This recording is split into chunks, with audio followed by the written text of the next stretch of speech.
how you can factory reset your Horizon treadmill.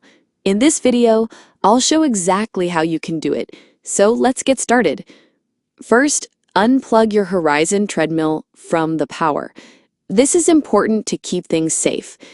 Now wait about 30 minutes. This gives the treadmill time to shut down fully and clear any small problems. After that, plug the treadmill back into the power. Then press and hold the stop or pause button on the control panel for about 3 to 5 seconds, or until you hear a beep. The beep means your treadmill has been reset. On some models, the stop or pause button is on the lower right or lower left corner of the control panel. Your treadmill is now reset and should work better. If the problem doesn't go away, you might need help from a repair person. And that's it.